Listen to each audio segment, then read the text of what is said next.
حضرت علی وہ نام نہیں مٹانا چاہ رہے تھے محمد رسول اللہ کا، تو آپ نے کہا تھا مجھے بتاؤ وہ کون سی جگہ ہے، انگلی رکھو تو میں مٹا دیتا ہوں. تو اس سے پتہ چل رہا ہے کہ آپ جو ہے یعنی آخر تک آپ نے پھر کوئی پڑھنا لکھنا نہیں سیکھا تھا، بلکہ یہ قرآن تو روشن آیتیں ہیں جو اہل علم کے سینوں میں محفوظ ہیں. ہماری آیتوں کا منکر سوائے ظالموں کے اور کوئی نہیں کرتا. انہوں نے کہا کہ اس پر کچھ نشانیاں اس کے رب کی طرف سے کیوں نہیں اتارے گے؟ آپ کہہ دیجئے نشانیاں تو صرف اللہ تعالیٰ کے پاس ہے، میں تو صرف کھلم آگاہ کرنے والا ہوں. کیا انہیں یہ کافی نہیں کہ ہم نے آپ پر کتاب نازل فرما دی ہے جو ان پر پڑھی جا رہی ہے، اس میں رحمت بھی ہے اور نصیحت بھی ان لوگوں کے لیے جو ایمان لاتے ہیں. یعنی رحمت اور نصیحت کس کو ملے گی؟ جو ایمان لائیں گے. کہہ دیجئے مجھ میں اور تم میں اللہ کا گواہ ہونا کافی ہے. وہ آسمان اور زمین کی ہر چیز کا عالم ہے. جو لوگ باطل کے ماننے والے ہیں اور اللہ تعالیٰ سے کفر کرنے والے ہیں وہ زبردست نقصان اور گھاٹے میں ہیں. یہ لوگ آپ سے عذاب کی جلدی کر رہے ہیں. اگر میری طرف سے مقرر کیا ہوا وقت نہ ہوتا تو ابھی تک ان کے پاس عذاب آ چکا ہوتا ہے. یہ یقینی بات ہے کہ اچانک ان کی بے خبری میں ان کے پاس عذاب آ پہنچے گا. یہ عذاب کی جلدی مچا رہے ہیں. تسلی رکھیں جہنم کافروں کو گھیر لینے والی ہے. اس دن ان کے اوپر تلے سے انہیں عذاب ڈھانپ رہا ہوگا. اللہ تعالیٰ فرمائے گا اب اپنے بدعمال کا مزہ چکھو. اے میرے ایمان والے بندو، میری زمین بہت کشادہ ہے سو تم میری ہی عبادت کرو. ہر جاندار موت کا مزہ چکھنے والا ہے اور پھر تم سب ہماری ہی طرف لوٹائے جاؤ گے. پیچھے کیونکہ ہجرت کی بات ہوئی ہے تو عموماً انسان ہجرت اس لیے بھی نہیں کرتا کہ ایک جگہ سیٹ ہوتا ہے اس کا گھر بار رشتہ دار سب کچھ ہوتا ہے، دوسری جگہ جائیں نئے سرے سے کرنا پڑتا ہے. اور کئی بار ایسا ہے اگر گناہوں سے ہجرت کر رہے ہیں، اگر کسی کا کوئی حرام کاروبار ہے تو وہ حلال کی طرف جا رہا ہے تو انسان کو یہی ہوتا ہے کہ کیا ہوگا. تو اللہ تعالیٰ کہہ رہے ہیں کہ موت تو آئے گی اگر ہجرت کرو نہ کرو، یہ گناہوں سے آپ نیکیوں کی طرف آؤ نہ آؤ تو یعنی موت تو ہر حالت میں آئے گی، اس سے تو کوئی جان چھڑا نہیں سکتا ہے. اور جو لوگ ایمان لائے اور نیک کام کیے ہیں ہم یقیناً جنت کے ان بالخانوں میں جگہ دیں گے جن کے نیچے چشمے بہ رہے ہیں، جہاں وہ ہمیشہ رہیں گے. اور کام کرنے والوں کا کتنا ہی اچھا اجر ہے، اور جنہوں نے صبر کیا اور اپنے رب پر بھروسہ رکھتے ہیں. تو ایسا ہے کہ صحابہ کرام کو مکہ میں بہت تنگ کیا جا رہا تھا. جو پیچھے ہجرت کی آیات آئیں انہوں نے ہجرت حبشہ کی طرف کی تھی، تو اس میں بھی ان کو ایک طرح سے یہ تسلیاں دی جا رہی ہیں کہ جنہوں نے صبر کیا، اپنے رب پر بھروسہ کیا، یعنی اپنے رب پہ توکل کر کے گئے ہیں نا، تو پھر آگے اللہ تعالیٰ اور ان کو تھوڑی امیدیں دلا رہے ہیں کہ آپ آس پاس دیکھیں کہ اور بہت سے جانور ہیں جو اپنی روزی اٹھائے نہیں پھرتے، ان سب کو اور تمہیں بھی اللہ ہی روزی دیتا ہے، وہ بڑا ہی سننے اور جاننے والا ہے. کہتے ہیں کہ اگر کسی کو توکل سیکھنا ہو تو پرندوں سے سیکھیں کہ صبح خالی پیٹ اپنے گھونسلوں سے نکلتے ہیں اور جب شام کو واپس جا رہے ہوتے ہیں تو اپنے بچوں کے لیے بھی اپنی چونچوں میں اپنے پنجوں میں ان کے لیے بھی فوڈ لے کر جا رہے ہوتے ہیں. اگر آپ ان سے پوچھیں کہ زمین اور آسمان کا خالق اور سورج چاند کا کو کام پہ لگانے والا کون ہے تو ان کا جواب یہی ہوگا اللہ تعالیٰ. تو پھر کدھر سے الٹائے جا رہے ہو؟ اللہ تعالیٰ اپنے بندوں میں سے جسے چاہے فراخ روزی دیتا ہے اور جسے چاہے تنگ. یقیناً اللہ تعالیٰ ہر چیز جاننے والا ہے. اور اگر آپ ان سے سوال کریں آسمان سے پانی اتار کر زمین کو اس کی موت کے بعد زندہ کس نے کیا تو یقیناً ان کا جواب یہی ہوگا کہ اللہ تعالیٰ نے. تو آپ کہہ دیں کہ ہر تعریف اللہ ہی کے لیے ہے، بلکہ ان میں سے اکثر بے عقل ہے. اور دنیا کی یہ زندگانی تو میں کھیل تماشا ہے، البتہ آخرت کے گھر کی زندگی ہی حقیقی زندگی ہے. کاش یہ لوگ جانتے ہوتے. تو اللہ تعالیٰ اپنی قدرتیں دکھا کے تو اللہ تعالیٰ پھر کہہ رہے ہیں کہ جو آخرت جو ہے نا وہ تو اصلی گھر ہوگا جہاں ساری نعمتیں ہوں گی. دنیا تو ایک کھیل اور تماشا ہے. تو ایسا ہے کہ آج ہم اپنے آپ کے غور کریں کہ ہم کیا دنیا میں اتنے انوالو تو نہیں ہوئے ہیں. لاہب کہتے ہیں کھلاڑی کو یعنی پلیئر جو ہوتا ہے، اور ملعب ہوتا ہے پلے گراؤنڈ ہوتا ہے.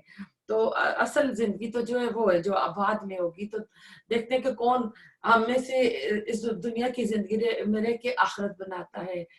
بس یہ لوگ جب کشتیوں میں سوار ہوتے ہیں تو اللہ تعالیٰ ہی کو پکارتے ہیں اور اس کے لیے عبادت کو خالص کر کے پھر جب وہ انہیں خشکی کی طرف بچا لاتا ہے تو اسی وقت وہ شرک کرنے لگتے ہیں. اور اکرمہ بن جہل کا واقعہ آپ کو پتا ہے کیونکہ آگے صورت آ رہی ہیں ان میں کافی اور بھی ڈیٹیل آ رہی ہے. جو چیزیں آپ پڑھ چکے ہیں ان کو ایسے ہی گزریں گے تاکہ وہ ہماری دی ہوئی نعمتوں سے مکرتے رہیں اور بردرتے رہیں. ابھی انہیں پتہ چل جائے گا. کیا یہ نہیں دیکھتے کہ ہم نے حرم کو امن بنا دی حالانکہ ان کے ارد گرد کے لوگ اچک لیے جاتے ہیں. کیا یہ باطل پر یقین تو رکھتے ہیں اور اللہ تعالیٰ کی نعمتوں پر ناشکری کرتے ہیں. تو اللہ تعالیٰ یہ مکہ والوں کا جو ایک ایٹیٹیوڈ ہے وہ بتا رہے ہیں کہ اس حرم کے پاس بہن ہونے کی وجہ سے ٹرائبل لائف ہے, جو بھی سفر کرتے ہیں ان کے قافلے اچک لیے جاتے ہیں. لیکن کیونکہ ان کو کعبے کی وجہ سے عزت ملی ہوئی ہے اور یہ جہاں بھی جاتے ہیں سفر کرتے ہیں شام کو یمن کو تو کیا ہوتا ہے کہ ان کو کوئی ہاتھ نہیں لگاتا. تو اللہ تعالیٰ کہتے ہیں کہ یہ پھر بھی باطل کے اوپر یقین رکھتے اور میری نعمتوں کی ناشکری کرتے ہیں.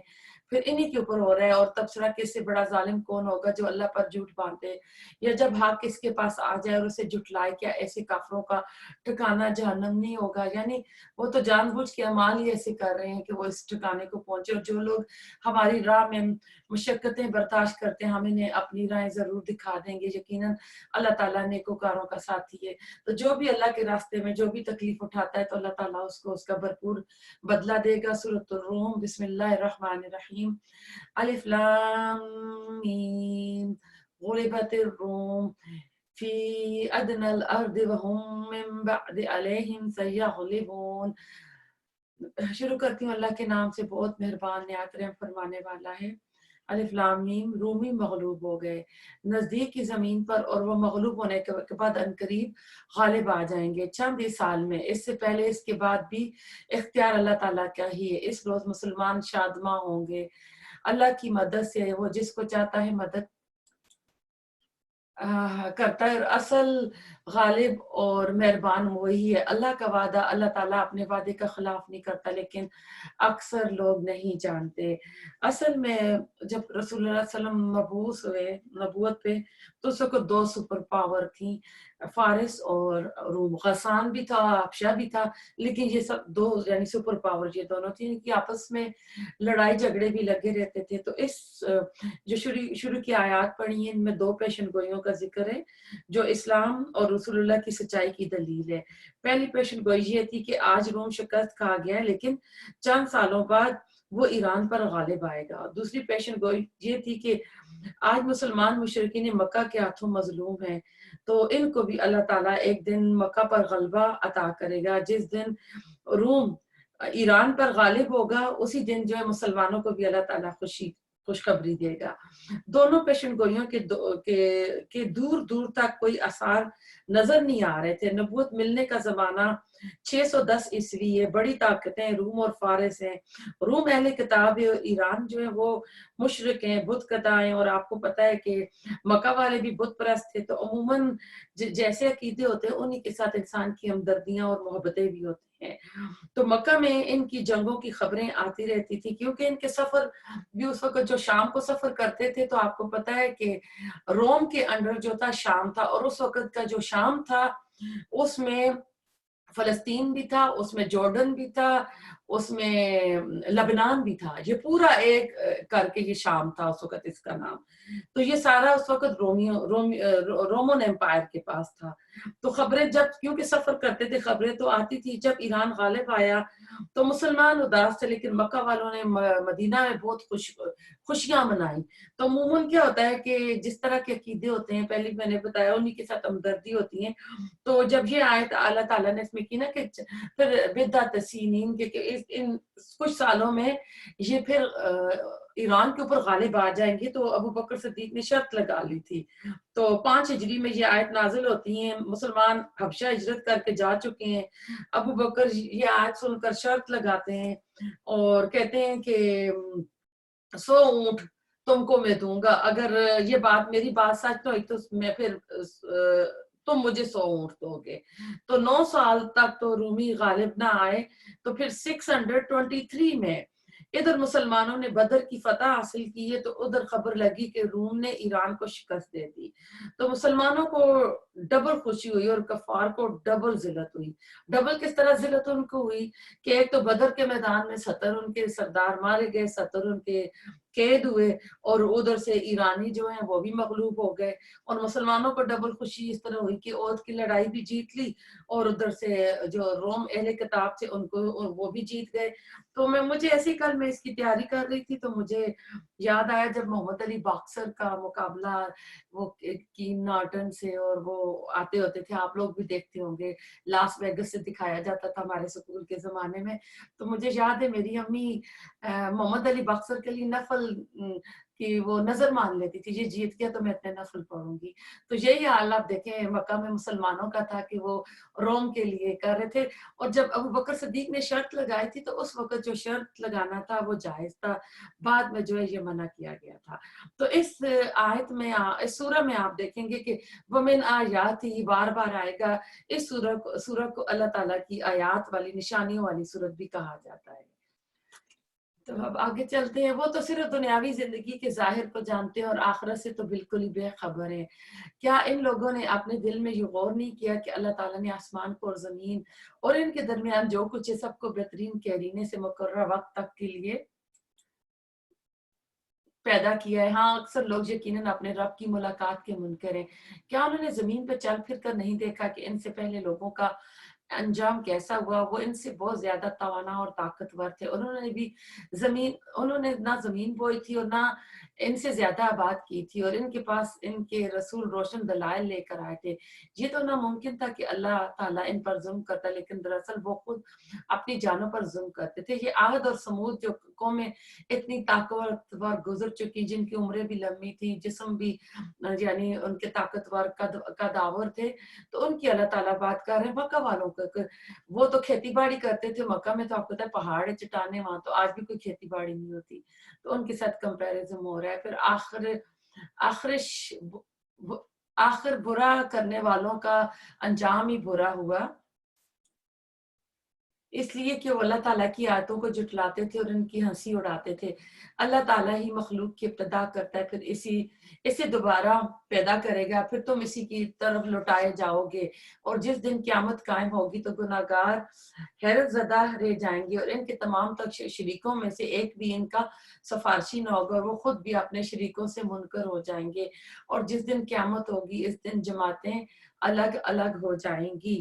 تو اس میں اللہ تعالیٰ قیامت کے ذکر کر رہے ہیں کہ ہر بندہ الگ الگ جماعتیں ہو جائیں گی، تو جماعتیں گناہگاروں کی ایک جیسے گناہ ہو گئے نا، تو اس کے مطابق یہ ہو جائیں گی، اور نیک لوگوں کی بھی اپنے اپنے اعمال کے حساب سے اللہ تعالیٰ ان کے جو ہوں گے اس حساب سے، ان کے جیسے صبر کرنے والوں کا گروہ ہو گیا، جہاد کرنے والوں کا ہو گیا، تو اس طرح اللہ تعالیٰ گروہوں میں کر دے گا۔ اس دن یہ خون کے رشتے جو ہے نا، اصل نسب کٹ جائے گا، اعمال کے مطابق رشتے ہوں گے۔ جو ایمان لا کر نیک اعمال کرتے رہے وہ تو جنت میں خوش و خرم کر دیے جائیں گے، اور جنہوں نے کفر کیا تھا اور ہماری آیتوں کو اور آخرت کی ملاقات کو جھوٹا ٹھہرایا تھا، وہ سب عذاب میں پکڑ کر حاضر رکھے جائیں گے۔ بس اللہ تعالیٰ کی تسبیح پڑھا کرو جب کہ تم شام کرو اور جب تم صبح کرو، تمام تعریفوں کے لائق آسمان اور زمین میں صرف وہی ہے۔ تیسرے پہر کو اور ظہر کے وقت بھی اس کی پاکیزگی بیان کرو۔ ان میں 5 نمازوں کی جو اوقات ہے ان کی بات ہو رہی ہے۔ تمام وہی زندہ کو مردہ سے اور مردہ کو زندہ سے نکالتا ہے، اور وہی زمین کو اس کی موت کے بعد زندہ کرتا ہے، اس طرح تم بھی نکالے جاؤ گے۔ ایسا ہے کہ دوبارہ جی اٹھنے پر مکہ والوں کا اعتراض ہے، ہر کسی کا اس پہ اعتراض ہے۔ اللہ تعالیٰ کہتے ہیں کہ تمہارے سامنے زمین مردہ ہو جاتی ہے، جب بارش ہوتی ہے تو دوبارہ زندہ ہو جاتی ہے، اور اکثر آپ نے دیکھا ہوگا کہ سردیوں میں آپ کے پودے جو سخت سردی پالا پڑنے سے بالکل جل جاتے ہیں، ختم ہو جاتے ہیں، جب موسم بہار اپنے جوبن پہ آتا ہے تو زمین کے اندر سے وہی جو آپ کا پودا ہوتا ہے نیچے سے اندر نئے نکل آتے ہیں۔ تو اللہ تعالیٰ اسی طرح انسانوں کو بھی قیامت کے دن دوبارہ پیدا کرے گا۔ اللہ تعالیٰ کی نشانیوں میں سے کہ اس نے تم کو مٹی سے پیدا کیا، پھر انسان بن کر چلنے پھرتے پھیل رہے ہو، تو اس میں بھی اللہ تعالیٰ کی دیکھیں نشانی ہے کہ ایک جو اس میں جو نطفہ ہوتا ہے اس کے ایک کے اندر، ایک قطرے کے اندر اللہ تعالیٰ نے انسان کی پوری اس کے ناک نقشہ کیسا ہوگا وہ پورا پروگرام کیا ہوتا ہے. اور روح کہاں سے آ کے پڑتی ہے یہ بھی سائنس کو اتنا نہیں جانتی کہ کیا ہو رہا ہے. ڈاکٹر کھڑے ہوتے ہیں، روح نکل جاتی، مشینیں چیک کر کے بتاتے ہیں جی ہاں جی بندہ مر گیا ہے. اور اس کی نشانیوں میں سے کہ تمہاری جن سے بیویاں پیدا کی تاکہ تم ان سے آرام پاؤ، اس نے تمہارے درمیان محبت اور ہمدردی قائم کر دی. یقیناً غور و فکر کرنے والوں کے لیے اس میں بہت سی نشانیاں ہیں. اب اس میں اللہ تعالیٰ، جو آپ کو پتہ ہے کہ اللہ تعالیٰ نے سارے رشتے اللہ تعالیٰ نے بنائے، اولاد کے، ماں باپ کے، بہن بھائی کے، ہم خاندانی رشتوں میں جن میں ہم جکڑے ہوئے ہیں، لیکن اس میں کسی رشتے کو اللہ تعالیٰ نے اپنی نشانی نہیں قرار دیا سوائے میاں بیوی کے رشتے کو. تو اللہ کہہ رہے ہیں کہ یہ میری نشانیوں میں سے. تو آپ دیکھیں کہ دو نکاح کے بول پڑے جاتے ہیں تو اللہ تعالیٰ اس جوڑے کے اندر اتنی محبت رکھ دیتا ہے. تو یہ اس طرح اللہ تعالیٰ کہہ رہے ہیں کہ ہم نے اس کا یہ جو جوڑا جو بنایا. پھر اس کی قدرت کی نشانیوں میں سے آسمان اور زمین کی پیدائش اور تمہاری زبانوں اور رنگوں کا اختلاف بھی ہے. دانش مندوں کے لیے اس میں یقیناً بڑی نشانیاں ہیں. تو اب یہ دیکھیں کہ اس میں بھی کہ اللہ تعالیٰ آسمان اور زمین کی بڑی نشانیوں کے بعد کہہ رہے ہیں تمہاری زبانوں اور رنگوں کا اختلاف، یعنی زبانیں الگ ہوتی ہیں، رنگ الگ ہوتے ہیں. اب ہم امریکہ میں رہے ہیں تو یہاں شادیاں الگ الگ کنٹریز کے اس میں ہو رہی ہیں. تو اس سے ہم بخوبی اس کو لگا سکتے ہیں کہ اللہ تعالیٰ کس طرح نکاح ہو جاتا ہے تو اللہ تعالیٰ میاں بیوی کے رشتے میں محبت ڈال دیتے ہیں. اور بھی اس کی قدرت کی نشانی تمہاری راتوں اور دن کی نیند اور اس کے فضل یعنی روزی کو تمہارا تلاش کرنا بھی ہے. جو لوگ کان لگا کر سننے کے عادی ہیں ان کے لیے تو اس میں بہت نشانی، یعنی جو اس قرآن کو سنیں گے، آس پاس دیکھیں گے تو پھر اس کے لیے نشانی. اور اس کی نشانیوں میں ایک یہ بھی ہے کہ وہ تمہیں ڈرانے اور امیدوار بنانے کے لیے بجلیاں دکھاتا ہے اور آسمان سے بارش برساتا ہے اور سے مردہ زمین کو زندہ کر دیتا ہے. اس میں بھی عقل مندوں کے لیے بہت سی نشانیاں ہیں. اس کی ایک نشانی یہ بھی ہے کہ آسمان اور زمین اسی کے حکم سے قائم ہے. پھر وہ جب تمہیں آواز دے گا، صرف ایک بار کی آواز کے ساتھ ہی تم سب زمین سے نکل آؤ گے. یہ سور پھونکنے کی طرف اشارہ کیا جا رہا ہے. اور زمین اور آسمان کی ہر چیز اس کی ملکیت ہے اور ہر ایک اس کے فرمان کے ماتحت ہے. وہی ہے جو اول بار مخلوق کو پیدا کرتا ہے پھر اسے دوبارہ پیدا کرے گا، اور یہ تو اس پر بہت آسان ہے. اسی کی بہترین اور اعلیٰ صفت ہے آسمانوں میں اور زمین میں بھی، اور وہی غلبے والا اور حکمت والا ہے کہ تم اور وہ اس میں برابر درجے کے، اور تم ان کا ایسا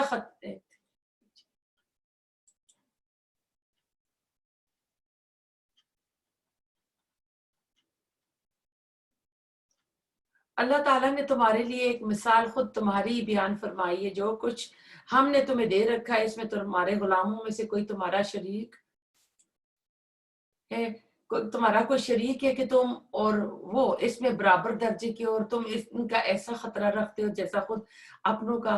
ہم عقل رکھنے والوں کے لیے اسی طرح کھول کھول کر آیتیں بیان کرتے ہیں. اللہ تعالیٰ کہتے ہیں کہ جب تمہیں ہم نے نعمتیں دی ہیں تم اس میں سے اپنے جو کام والے ہیں ان کا حصہ نہیں ان کو کرتے کہ تمہارے برابر نہ آ جائیں. تو پھر میری خدائی میں، میری قدرت میں تم میرے ساتھ کس طرح یہ پارٹنر کھڑے کر دیتے ہو. بلکہ باز یہ کہ ظالم لوگ بغیر علم کے خواہش پرستی کر رہے ہیں. اسے کون راہ دکھائے جسے اللہ تعالیٰ راہ سے ہٹا دے. ان کا ایک بھی مددگار نہیں. بس آپ ایک سو ہو کر اپنا منہ دین کی طرف متوجہ کر دیں.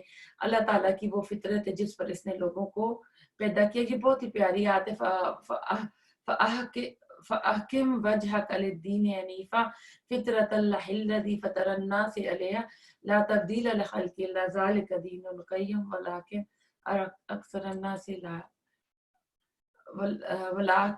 أَكْثَرَ النَّاسِ لَا يَعْلَمُونَ. کہ پیدا کیا ہے اللہ تعالیٰ کے بنائے کو بدلنا نہیں، یہی سیدھا دین ہے، لیکن اکثر لوگ نہیں سمجھتے. اس آیت کو کچھ لوگ کہتے ہیں کہ اگر آپ اس آیت کو صبح شام پڑھیں تو اللہ تعالیٰ آپ کے جو یعنی باڈی پارٹس ہیں یعنی بیماری سے اس سے کچھ ان میں کچھ نقص نہیں آتا، آپ صحت مند رہتے ہیں. لوگوں اللہ تعالیٰ کی طرف رجوع ہو کر اس سے ڈرتے رہو اور نماز قائم رکھو اور مشرکین میں سے نہ ہو جاؤ. ان لوگوں میں سے جنہوں نے اپنے دین کے ٹکڑے ٹکڑے کر دیے اور خود بھی گروہ گروہ ہو گئے، ہر گروہ اس چیز پر جو اس کے پاس سے اس میں مگن ہے. آج یہی حال دیکھو انہوں نے کیا, اور مسلمانوں نے بھی آج دین کے الگ الگ فرقے کر دی ہیں.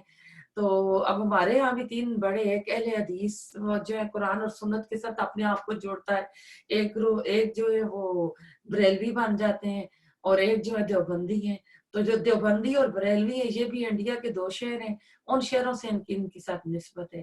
ہونا تو یہ چاہیے تھا کہ دین پر آ گئے تھے تو شہروں سے نسبت نہ رکھتے, رسول اللہ صلی اللہ علیہ وسلم کی طرف رکھتے. پھر ایسا ہے کہ 4 امام گزرے ہیں, تو اب ہمارے انڈیا پاکستان والے امام حنیفہ کو مانتے ہیں, امام حنیفہ نے اونچی آمین نہیں کہی تو ہم نہیں کہیں گے. اب دیکھیں کئی چیزیں ایسی ہیں جو آتی ہیں, امام حنیفہ قرآن کی آیت سے لے کے وہ ایویڈنس دے دیتے ہیں, لیکن دوسرے 3 امام کے پاس وہ رسول اللہ صلی اللہ علیہ وسلم کی حدیث پہنچ گئی تو وہ اس کے مطابق کہہ رہے ہیں کہ آپ نے یہ کرنا ہے. اور 4 امام یہ کہہ کے گئے تھے کہ ہمارے بعد اگر آپ کو صحیح حدیث مل جائے تو ہماری بات چھوڑ دینا, دیوار پہ مار دینا اور وہ کام کرنا. تو اس وقت یہ کہ قرآن اور حدیث, اور اس زمانے میں کمپیوٹر کا دور ہے, ہر چیز آپ کو اویلیبل ہے, لیکن شکر ہے اس وقت جو نئی جنریشن آ رہی, پہلے تو یہ تھا نا کہ ماں باپ سے جو سیکھا اسی کے اوپر چل رہے تھے کہ نہیں ہمارے خاندان میں یہ ہوتا ہے. لیکن اب یہ ہے کہ بچے پڑھ لکھ کے ہیں اور جو کمپیوٹر پہ گوگل پہ سرچ کر کے وہ علم لے رہے ہیں, تو اس سے بڑی یعنی تبدیلی آ رہی ہے. اور دوسرا رہ گیا کہ ہمارے اس طرف برصغیر اور افغانستان اور اس سائڈ پہ علماء تو بہت گزرے ہیں. اس وقت فارسی زبان مین انڈیا کی بھی ہوتی تھی, لیکن کسی نے ان حدیثوں کی جو کتابیں تھی فارسی میں بھی انہوں نے ترجمہ نہیں کیا. آپ کو پتہ ہے کہ صحیح البخاری کا ترجمہ 1920 میں ہوا ہے, اور اسی وجہ سے آپ دیکھیں کہ درمیان میں جو 400-500 سال گزرے ہیں نا, تو وہ صحیح حدیث نہیں آئی, تو اس لیے دین کا جو حلیہ ہے نا بگڑ گیا اور گروہ بن گئے. تو جب انسان اصل کے ساتھ لگتا ہے نا تو پھر یہ گروہ بندی بھی ختم ہو جاتی ہے. لوگوں کو جب کوئی مصیبت پہنچتی ہے تو اپنے رب کی طرف پوری طرح رجوع ہو کر دعائیں کرتے ہیں. پھر جب وہ اپنی طرف سے رحمت کا ذائقہ چکھاتا ہے تو ان میں سے ایک جماعت اپنے رب کے ساتھ شرک کرنے لگتی ہے تاکہ وہ اس چیز کی ناشکری کرے جو ہم نے انہیں دی ہے. اچھا تم فائدہ اٹھا لو, ابھی ابھی تمہیں معلوم ہو جائے گا کہ ہم نے ان پر کوئی دلیل نازل کی ہے جو اسے بیان کرتی ہے جیسے یہ اللہ کے ساتھ شریک کر رہے ہیں. اور جب ہم لوگوں کو رحمت کا مزہ چکھاتے ہیں تو وہ خوب خوش ہو جاتے ہیں, اور اگر ان کے ہاتھوں کے کرتوت کی وجہ سے کوئی برائی پہنچے تو ایک دم وہ محض نا امید ہو جاتے ہیں. اس سے پتہ چلتا ہے کہ جب اوپر بندے کے اوپر کوئی مصیبت آتی ہے تو وہ اس کے اپنے ہاتھوں کی کمائی کی وجہ سے, یعنی ہم ہی کچھ نہ کچھ غلط کار ہوتے ہیں تو آتی ہے. کیا انہوں نے یہ نہیں دیکھا کہ اللہ تعالیٰ جسے چاہے کشادہ روزی دیتا ہے اور جسے چاہے تنگ کر دیتا ہے. اس میں بھی ان لوگوں کے لیے جو ایمان لاتے ہیں نشانیاں ہیں. تو یہ روزی کی بانٹ بھی اللہ تعالیٰ نے رکھی ہوئی ہے. اللہ تعالیٰ کسی کو زیادہ دیتا ہے کسی کو کم, اور اللہ تعالیٰ آزمائش کر رہا ہے کہ یہ میرے بندے جو ہے میرے جو حاجت مند بندے ہیں اور نیڈی لوگوں میں یہ کتنا یہ میری نعمتوں کو شیئر کریں گے.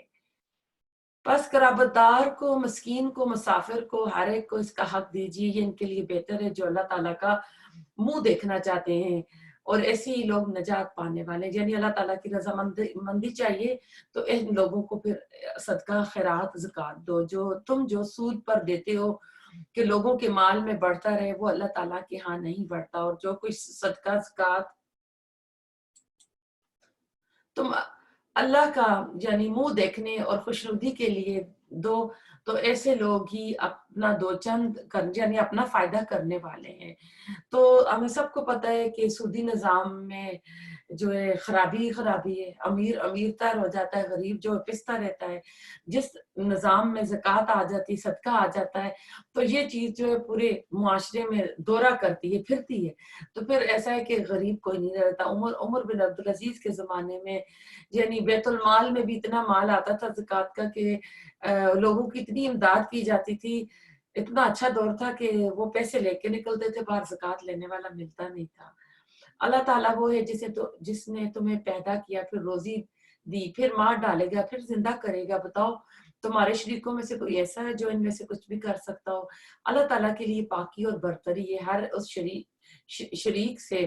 جو یہ لوگ مقرر کرتے ہیں. تو کتنا کھلا اللہ تعالیٰ چیلنج دے رہا ہے کہ بتاؤ یہ کام تمہارے بت کرتے ہیں, تمہارے پیر بابے امام کرتے ہیں, جن کے اوپر اپنی حاجتیں رکھ رہے ہو. خشکی اور تری میں لوگوں کی بدعمالیوں کے باعث فساد پھیل گیا, اس لیے کہ انہیں ان کے بعض کرتوتوں کا پھل اللہ تعالیٰ چکھا دے. بہت ممکن ہے کہ وہ باز آ جائیں. یہ ظاہر الفساد والبر والبحر بما کسبت ایدی الناس دن نہ سے. تو اس سے پتہ چل رہا ہے کہ اس وقت خشکی میں اور تری میں, یعنی سمندر اور جو خشکی کہہ رہی ہیں, اس میں لوگوں نے اپنی بدعمالیوں کی وجہ سے اتنی خرابیاں کر دی کہ اس کے باعث فساد بن گیا ہے. اور سمندر کا فساد آپ دیکھ سکتے ہیں کہ گلوسٹن جائیں تو اتنی اس کے اندر ویسٹ پھینکی ہوئی ہے کہ وہ پانی جو ہے, وہ جو سمندر کا پانی ہوتا ہے وہ رہا ہی نہیں, اس میں اتنی گندی چیزیں ڈالی جا رہی ہیں, کر رہی ہیں. تو حالانکہ یہ چیزیں نیچرل کلین صاف ستھری تھی. زمین میں چل کر دیکھو تو صحیح کہ اگلوں کا انجام کیا ہوا, جن میں اکثر لوگ مشرک تھے.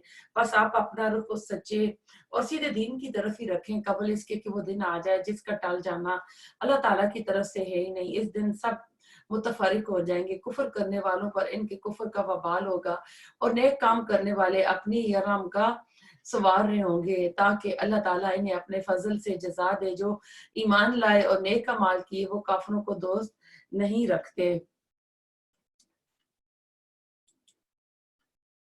اس کی نشانیوں میں سے ہیں کہ خوشخبری دینے والی ہواؤں کو چلاتا بھی اس لیے کہ تمہیں اپنی رحمت سے لطف اندوز کرے, اور اس لیے کہ اس کے حکم سے کشتیاں چلیں, اور اس لیے کہ اس کے فضل کو تم ڈھونڈو, اور اس لیے کہ تم شکر گزاری کرو.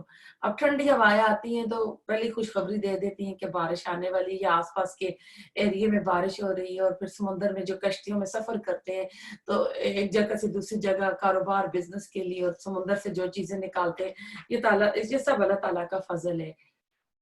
اور ہم نے آپ سے پہلے بھی اپنے رسولوں کو ان کی قوم کی طرف بھیجا, وہ ان کے پاس دلیلیں لائے, پھر ہم نے گناہ گاروں سے انتقام لیا. ہم پر مومنوں کی مدد کرنا لازم ہے. اب دیکھیں ایمان کے کتنے فائدے ہیں. اللہ کہہ رہے ہیں کہ مدد کرنا لازم ہے. اللہ تعالیٰ ہمیں پکا ایمان والا بنا دے. اللہ تعالیٰ ہوائیں چلاتا ہے, وہ بادلوں کو اٹھاتی ہیں, پھر اللہ تعالیٰ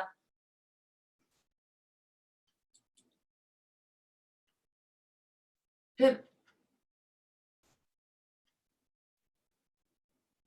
وہ بادلوں کو اٹھاتی ہیں, پھر اللہ تعالیٰ اپنی مرضی کے مطابق اسے آسمان پر پھیلا دیتا ہے اور اس کے ٹکڑے ٹکڑے کر دیتا ہے. پھر آپ دیکھتے ہیں کہ اس کے اندر سے قطرے نکلتے ہیں, اور جنہیں اللہ چاہتا ہے ان بندوں پر وہ بارش برساتا ہے, اور وہ خوش ہو جاتے ہیں. تو جو سارا نیچے سے پانی جا کر بادل بنتے ہیں, پورا اللہ تعالیٰ نے وہ جو سائیکل ہے وہ بتا دیا. یقین ماننا کہ بارش ان پر برسنے سے پہلے تو وہ نا امید ہو رہے ہوتے ہیں. بس آپ رحمت الہی کے آثار دیکھیں کہ زمین کی موت کے بعد کس طرح اللہ تعالیٰ اسے زندہ کرتا ہے. کچھ شک نہیں کہ وہی مردوں کو زندہ کرنے والا ہے, اور ہر چیز پر وہ قادر ہے. اگر ہم تیز ہوائیں چلا دیں تو یہ لوگ انہی کھیتوں کو مرجھائی ہوئی زرد پڑی ہوئی دیکھ لیں تو پھر اس کے بعد ناشکری کرنے لگیں. بے شک آپ مردوں کو نہیں سنا سکتے اور نہ بہروں کو اپنی آواز سنا سکتے ہیں جبکہ وہ پیٹ پھیر کر مڑ گئے ہوں. اور نہ آپ اندھوں کو ان کی گمراہی سے ہدایت کرنے والے ہیں. آپ تو صرف انہی لوگوں کو سناتے ہیں جو ہماری آیتوں پر یقین رکھتے ہیں, پس وہی اطاعت کرنے والے ہیں. اللہ تعالیٰ وہ ہے جس نے تمہیں کمزوری کی حالت میں پیدا کیا, پھر اس کمزوری کے بعد توانائی دی, پھر اس توانائی یعنی قوت دی, اور اس قوت کے بعد کمزوری اور بڑھاپا دیا. وہ جو چاہتا ہے پیدا کرتا ہے. جب بچہ پیدا ہوتا ہے تو کتنا کمزور ہے, اس طرف اللہ تعالیٰ اشارہ کر رہے ہیں. پھر جوان ہو جاتا ہے تو کہتا ہے ہم جیسا ہو تو سامنے آئے. پھر اللہ تعالیٰ کی آیات بھی جھگڑا کرتا ہے. پھر بڑھاپا آتا ہے تو پھر اتنا لاچار, اتنا یعنی عاجز آ جاتا ہے کہ پھر ایک دوسرے کی منتیں کرتا ہے. پھر وہ کل کے چھوٹے چھوٹے بچے جو ہیں وہ بھی کہیں گے ایسے نہیں ایسا ہے, تو وہاں دادا دادی کہیں گے ہاں پوتے تم ٹھیک کہہ رہے ہو, ایسا ہی ہوتا ہوگا. وہ سب سے پورا واقف اور سب پر پورا قادر ہے. جس دن قیامت برپا ہو جائے گی گناہگار لوگ قسمیں کھائیں گے کہ دنیا میں ایک گھڑی کے سوا نہیں ٹھہرے, اس طرح یہ بہکے ہوئے ہوں گے.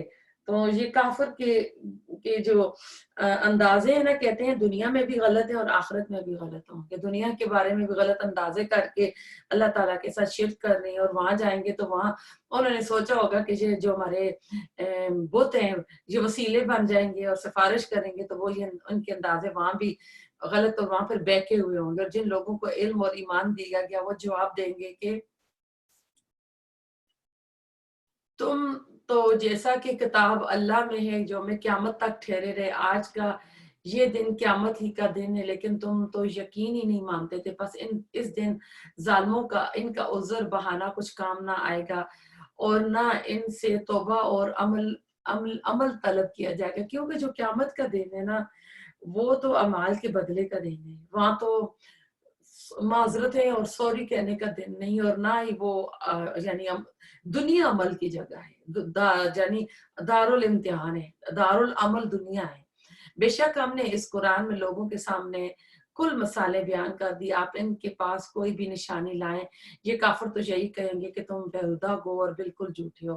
اب نشانیاں تین طرح کی تو ہم نے پہلے بھی دو طرح کی ہیں، کہ ایک چلے تین طرح کی کر لیتے ہیں، ایک تو ہوتی ہیں آفاق کی نشانیاں، کائنات کی نشانیاں، دوسری جو ہے قرآن کی نشانیاں، آیات جو ہم پڑھ رہے ہیں یہ اللہ تعالیٰ کی نشانیاں ہیں، اور ایک نشانیاں انسان کی اپنے جسم کے اندر ہے، آیات النفس جو ہیں، اور پھر ایک آیات نشانیاں قرآن میں اللہ تعالیٰ نے دی ہیں جو بے ایام اللہ، یعنی وہ دن جن پہ اللہ تعالیٰ نے پچھلی قوموں کے اوپر ظلم کیے تھے وہ نشانیاں، اور پھر اس میں ایک وہ بھی آ جاتی ہیں کہ اللہ تعالیٰ جو دنیا میں ان کو ڈانٹ ڈپٹ کرتا رہتا ہے، بڑے یعنی عذاب کے آنے سے پہلے ان کے اوپر جو آتی رہتی ہیں، یہ ساری اللہ تعالیٰ کی نشانی، اور اس وقت بھی ہم اللہ تعالیٰ کی ایک نشانی کا جو ٹائم پیریڈ ہے نا ہم گزر رہے ہیں، کہ یہ بھی جو ایک چیز آئی ہوئی ہے یہ اللہ تعالیٰ کی ایک نشانی ہے، اور اس اتنی یعنی ترقی یافتہ دور میں آپ دیکھ لیں کہ ایک چیز جو آنکھوں سے نہیں نظر آ رہی ہے، اور کتنے ڈرے خوفے سہمے ہوئے ہم بیٹھے ہوئے ہیں،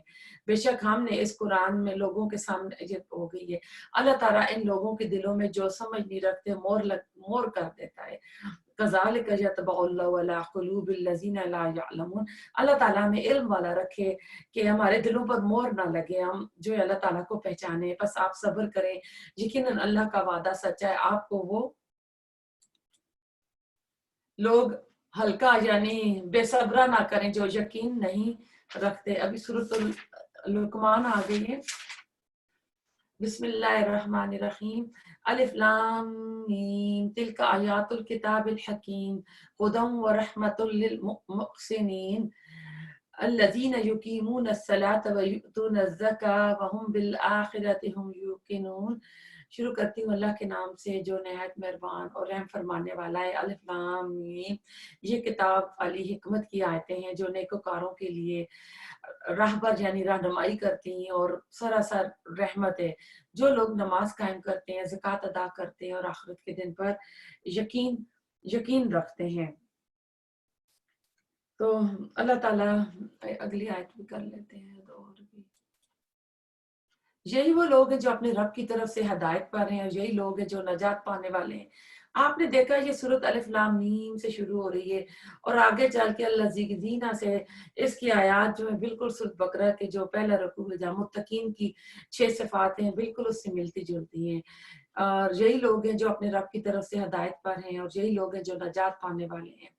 اور بعض لوگ ایسے بھی ہیں جو لغو باتوں کو مول لیتے ہیں کہ بے علمی کے ساتھ لوگوں کو اللہ کی راہ سے بہکائیں اور اسے ہنسی بنائیں، یہی وہ لوگ ہیں جن کے لیے رسوا کرنے والا عذاب ہے۔ تو ایسا ہے کہ یہ جو چھٹی آیت ہے اس میں لہو الحدیث کا لفظ آیا ہے، تو لہو الحدیث ہر وہ بات، ہر وہ کھیل تماشا تفریح جو انسان کو اللہ سے غافل کر دے، خواہ وہ گانا بجانا ہو، ڈرامے ہوں، فلمیں ہوں، افسانے ہوں، دلچسپ ناول ہوں۔ نضر بن حارث جو تھے وہ اسلام سے روکنے کے لیے ہیرا گیا، وہاں سے بادشاہوں کے حالات، رستم اسفن یار کے قصے، یعنی ایران کا ایک شہر وہاں گیا اور یہ لے کر آیا، جہاں وہ دیکھتا کہ مسلمان اسلام پر آتے ہیں تو وہ انہیں یہ قصے سنا کر مشغول کر دیتا اور کہتا کہ دیکھو کس کے کلام میں اثر ہے، میرے میں یا محمد صلی اللہ علیہ وسلم کے۔ پھر اس نے لونڈیاں خریدی، اور پھر دیکھتا کہ کوئی مسلمان آدمی دین کی طرف جا رہا ہے تو اپنی لونڈی اس کے پیچھے لگا لیتا، یعنی اس کے اوپر مسلط کر لیتا۔ تو یہ ساری یعنی اس کی طرف ہے۔ تو یہ اگر ہم یہ چیزیں دیکھ رہے ہیں اور ہم اللہ سے دور ہو رہے ہیں تو پھر ہم بھی دیکھیں کہ ہم بھی لاہ الحدیث میں تو نہیں پڑھ گئے ہیں۔ اور آیت نمبر 7 سے، جب ان اس کے سامنے ہماری آیتیں تلاوت کی جاتی ہیں تو یہ تکبر کرتا ہوا اس طرح منہ پھیر لیتا ہے گویا اس نے سنا ہی نہیں، گویا اس کے دونوں کانوں میں ڈانٹ لگے ہوئے ہیں، آپ اسے دردناک عذاب کی خبر سنا دیجئے۔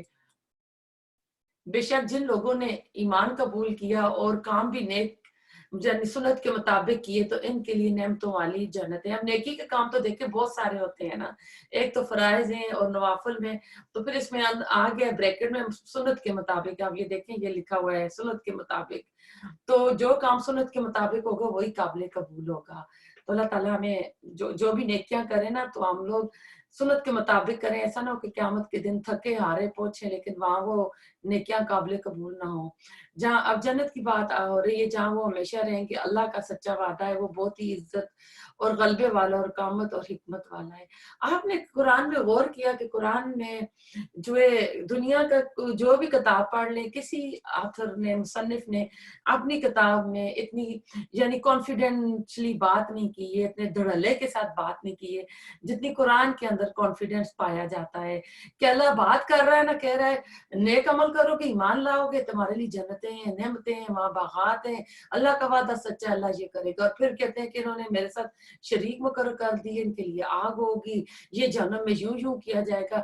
کوئی دنیا کی کتاب اس طرح دھڑلے سے کسی کو نہیں کہتی ہے، تو اسی سے اندازہ لگا لیں کہ یہ کلام اللہ تعالیٰ کی طرف ہے۔ اسی نے آسمان کو بغیر ستون کے پیدا کیا ہے، تم انہیں دیکھ رہے ہو، اور اس نے زمین میں پہاڑوں کو ڈال دیا تاکہ وہ تمہیں جنبش نہ دے سکیں، اور ہر طرح کے جاندار زمین میں پھیلا دی، اور ہم نے آسمان سے پانی برسا کر زمین میں ہر قسم کے نفیس جوڑے اگا دیے۔ یہ سارا ہم پڑھ چکے ہیں سورۃ انعام میں بھی۔ یہ ہے اللہ کی مخلوق، اب تم مجھے اس کے سوا دوسری کسی کی کوئی مخلوق تو دکھاؤ، کچھ نہیں، بلکہ یہ ظالم کھلی گمراہی میں۔ یعنی پچھلی جتنی اللہ تعالیٰ نے نشانیاں دکھائی ہیں یہ اللہ کی ہیں، تو اللہ کہہ رہا ہے ٹھیک ہے تم نے جو معبود میرے ساتھ میرے شریک مقرر کر دی ہے نا، انہوں نے کیا پیدا کیا ہے مجھے دکھاؤ تو صحیح۔ تو کہہ رہے ہیں وہ نہیں دکھا سکیں گے۔ ہم نے یقیناً لقمان کو حکمت دی تھی کہ تو اللہ تعالیٰ کا شکر کر، ہر شکر کرنے والا اپنے ہی نفع کے لیے شکر کرتا ہے، جو بھی ناشکری کرے وہ جان لے کہ اللہ تعالیٰ بے نیاز اور تعریفوں والا ہے۔ تو اس میں حکیم لقمان کی بات چل رہی ہے، تو حکیم لقمان کون تھے، شکر کی تلقین کی جا رہی ہے۔ تو یہ ابشا جو مصر کے رہنے والے تھے، بعد میں شام کے ملک میں آ گئے تھے اور انہوں نے داؤد علیہ السلام کا زمانہ پایا تھا۔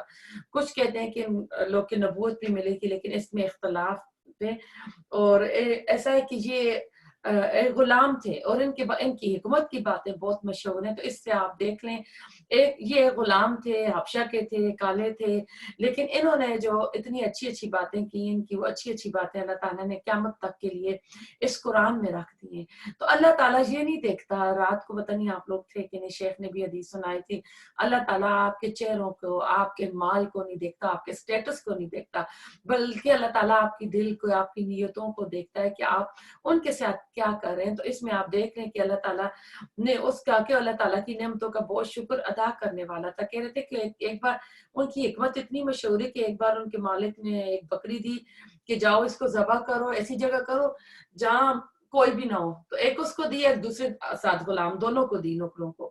تو دوسرا تو ذبح کر کے لے آیا کہ میں گیا وہاں پہاڑی کے پاس تو وہاں کوئی بھی نہیں تھا، تو یہ زندہ بکری واپس لے آئے۔ تو پوچھا بادشاہ نے یا جو بھی جس کے غلام تھے، تو کہنے لگے میں تو پہاڑوں میں گیا، میں صحرا میں گیا، میں تو کہیں بھی اکیلا نہیں تھا، اللہ میرے ساتھ تھا۔ پھر بکری دی کہ جا کے اس کے بیسٹ پارٹ اور ورس پارٹ لے کر آؤ، تو دونوں بار اس کا وہ زبان اور دل لے کر آئے۔ تو جب اچھے بھی لے کر آئے تو کہتے ہیں اگر اس کو آپ اچھا رکھو گے تو سب کچھ اچھا ہوگا، آپ کی زبان اور آپ کا دل۔ اور دوسری بار کہا کہ اس کے بدترین اسے بکری کے لے کر آؤ، تو دوسری بار بھی وہ زبان اور دل لے کر آئے تھے۔ تو اس سے آپ حساب لگائیں کہ اللہ تعالیٰ نے کتنی ان کو جو وزڈم دی، اور پھر اپنے بیٹے کو جو نصیحت کرتے ہیں وہ نصیحتیں اللہ تعالیٰ نے اس قرآن میں رکھ دی ہیں۔ اور جب کہ لقمان واس کہتے ہوئے اپنے لڑکے سے فرمایا کہ میرے پیارے بچے اللہ کے ساتھ شریک نہ کرنا، بے شک شرک بہت